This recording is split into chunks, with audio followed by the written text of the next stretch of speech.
also reminds me of a story, if I may share it, that really has spoke to me in ministry, or in the work there in Lesbos, and just my own life and some of the struggles that we have faced. So it starts somewhere on the coast near the ocean, and there was a big storm that had just washed in. And the waves and the wind had washed thousands or millions of starfish on the seashore. And there was this small child walking along the seashore, picking up one starfish and throwing it back into the water, picking up another, throwing another back into the water. And people gathered on the shore and they were ridiculing the child, saying, "What are you even doing? There's thousands, there's millions of starfish. Really, what are you doing to help them? Because there's so many."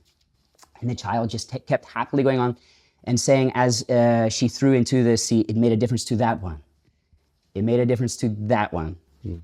It made a difference to that one." And this has spoke and encouraged myself, both in the aspect that God is overall the bigger picture, and our job is simply to be where God has placed us and to focus on the needs that He has entrusted to us, and not to be discouraged by the bigger picture of needs. And at the same time, too, maybe another takeaway from this story that has been meaningful to me is realizing that maybe sometimes in life we are the starfish, and maybe sometimes God enables us to be the child, which is throwing the starfish back into the sea. In ministry there, it can often feel like, and in anywhere, I think it was helpful for me in understanding in this story, let's say, that, the starfish really don't have a comprehension of what's happening, of the love, of the care that maybe this little child had to throw them back into the sea. But it's fine.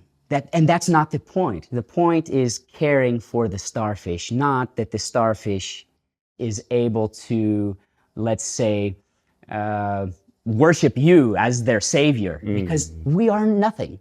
God is ultimately the one that gives us the strength to throw the starfish back in. Anyway, so for me, that's been very encouraging, and realizing that, I think some days maybe also I'm the starfish in need, and God sends someone along and throws me into the sea. And this also makes me stronger and more appreciative maybe of God's restoration, which then enables me to be even more useful in throwing maybe more starfish back in the sea. At least this is my prayer. I hope that with God's strength, we can live this way.